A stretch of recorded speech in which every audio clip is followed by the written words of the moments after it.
Hi there and welcome back, friends of a thoughtful gaming experience. This is your host Emmanuel Can and we're back.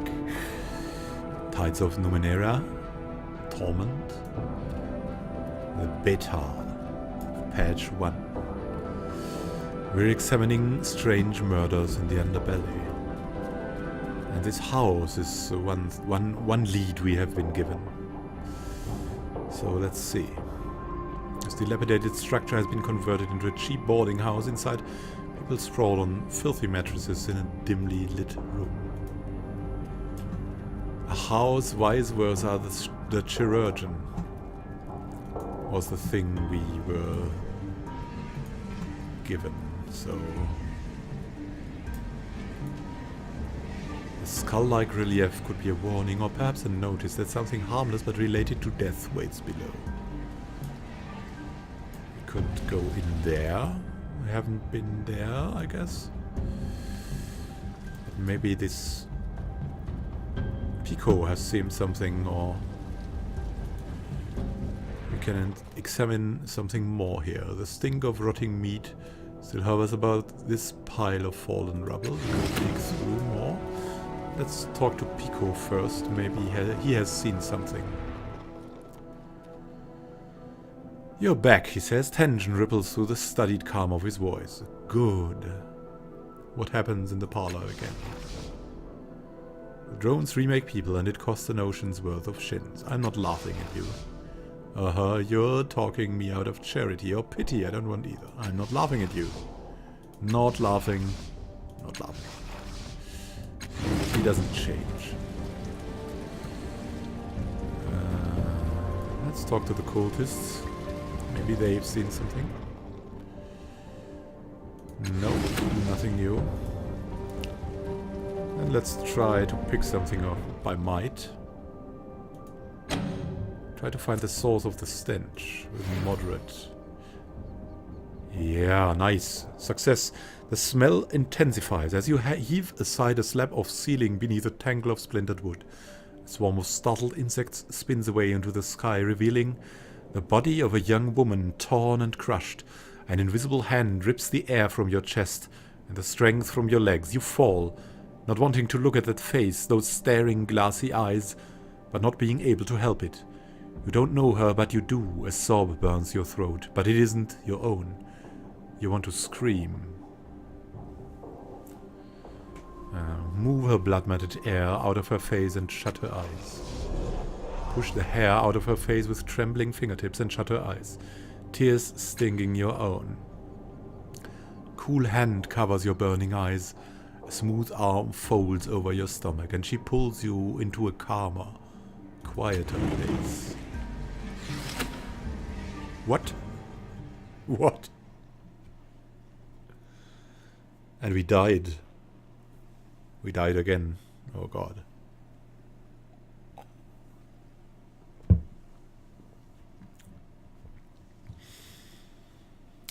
Huh. Seems we are very apt in finding ways to die, huh?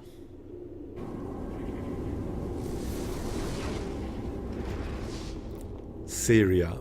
Swaying, you open your eyes. Swaying, you open your eyes. You're back in the labyrinth, with the warmth of that gentle touch still fading from your skin. A woman-shaped hole in the air stands before you, her palms outstretched, and you sense something different. A smell, if emotions could smell.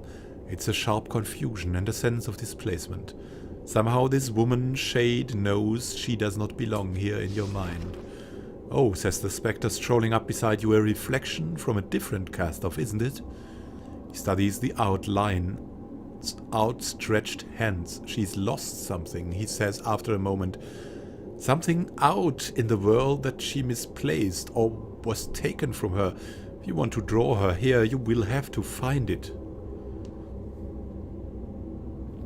It seems like we found the puzzle box earlier in that place. Who are you first? You fancy you hear your words echoing in the dark, hollow space with a woman-shaped outline. Someone very distantly calling back. I don't think she can hear you, he says. For that matter, I don't think It's even a she right now. She's more of a placeholder than a person. An arrow pointing somewhere else in the labyrinth. Peers cautiously into the outline in the air as though it is a long and potentially dangerous tunnel. You'll need to find what she's missing before you can bring her forward. And you won't find it here, I think. Place the puzzle box in the outline's palm. You gently place the cube in the shadowy figure's hands. They close over it, and that is the thing we got from Loss of Self. A young woman, the one you found dead in the ruins of the house, plunges toward you out of the darkness, filling the outline until the outline is her. She nearly stumbles into you before she stops herself, blinks hard several times, and hands you the cube. Ouch, she says. You note that she's still holding a ghostly version of the puzzle box. Well done, the spectre says, turning away from the stunned woman. I'll give you two some room to talk. You turn to the young woman. Who are you first? Seria, she says, you remember me. You found me beneath the chunks of my adopted father's house, with my guts smashed to paste. Who was your adoptive father? Orseolo, he was one of you, she says carelessly, a cast-off, I mean. A frown creases her forehead. Poor old man, he never wanted to be special. He found me, fed me, talked to me when I was, troubled. She sighs, but when the house fell on me, I guess he couldn't stand it. And he went looking for a way to die. She falls silent, but you don't need to be told what happened next. You've seen the statue, after all. It was grief that drove Orseolo to seek death in the sorrow's arms. Seria watches you, eyes shining with some inner light.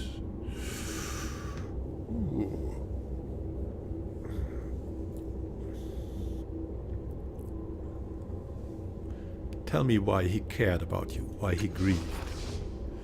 He thought he could help me, she says simply. He tried to calm me when that woman's voice in my head said I was her and not me.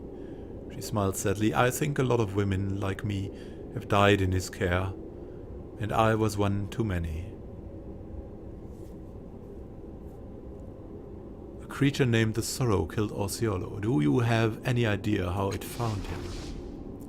No, she says, staring at the air, thinking. He didn't abuse his power like some of you do. Didn't pull against the tides or use them as weapons. He never wanted to be noticed, to be found. She breathes in, breathes out. Didn't matter, did it? What does that puzzle box mean to you anyway? My father gave it to me, she says, beaming down at the ghostly version of the box in her hands. He said it was a very old puzzle and that solving it would help me. She chuckles. I never did, but fumbling with it made me feel better. I always had the feeling that the pictures on it might mean something, but that was as far as I got.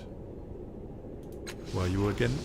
Seria, she says, rolling her eyes. That girl in the broken hose. I know you have a lot on your mind, but come on. What are you again? Reflection from Orseolo's mind, the only one that's left.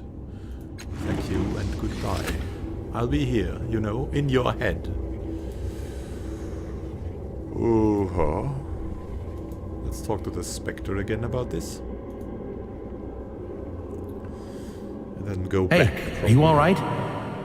You've still got one thing to do. I don't want to put pressure on you, but it's important.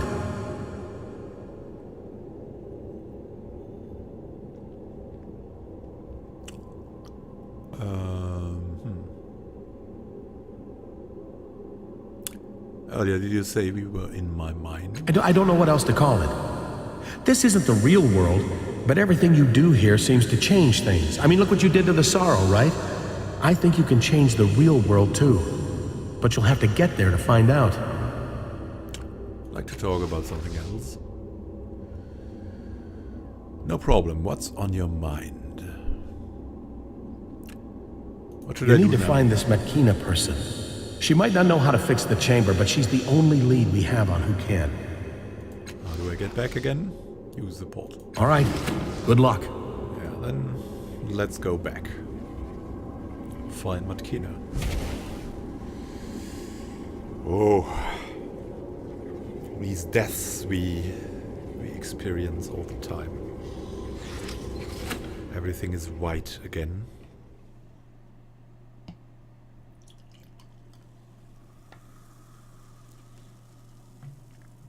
And I think we can talk to Sophie now. We have found the reason Orseolo, or we found the feeling Orseolo had before dying. We know about the corpse. And we would have something interesting to tell the Dendra or her. But first I want to go to Sophie.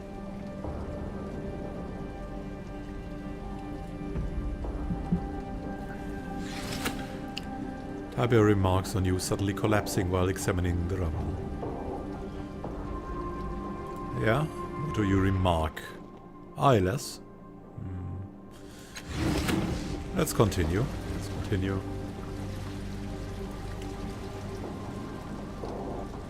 Oh, there's a nano in the air and a Dendra or her cultist here. Let's talk to that guy. The voices climb like weeds, like vines over bone. What does that nano do here? Up in the air? Here for an alteration, are you? No, but we'll take good care of you. Interesting. But yeah. Let's go back. Finally solved that riddle.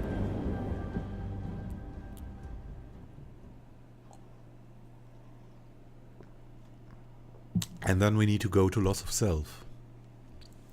Because we know who that woman in her head is. And she may be cured now. I don't know, but she may be.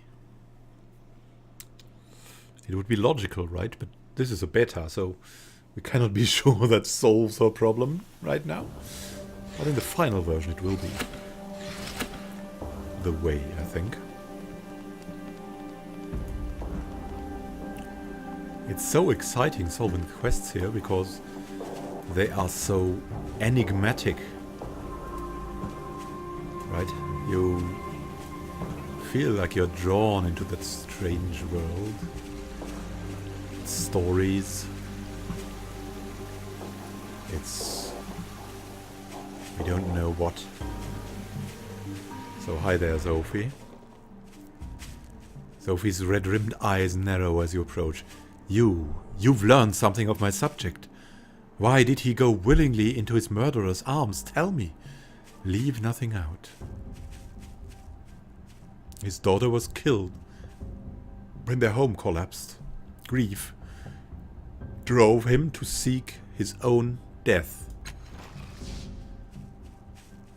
Sophie, the sculptor. Grief, Sophie shouts, lunging at his nearest sculpture. He was ruled by sorrow, and the creature killed him. Did he call to her? Was it anger? No. Resignation. Madness. Carving, scraping, shouting and muttering.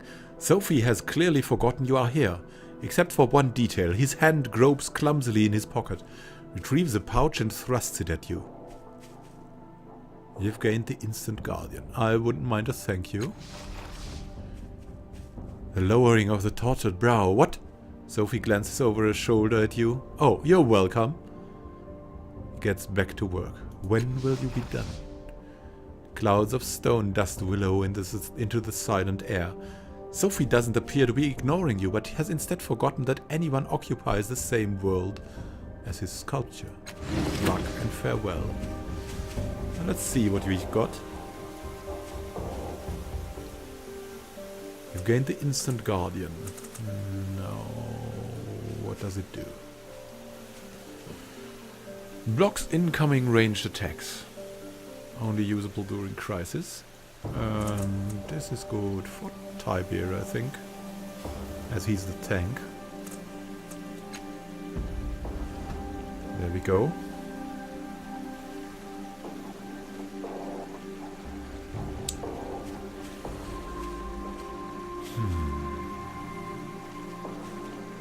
Alright, for the next leads, I think we'll go back to loss of self, maybe. I hope that's the right way we're going.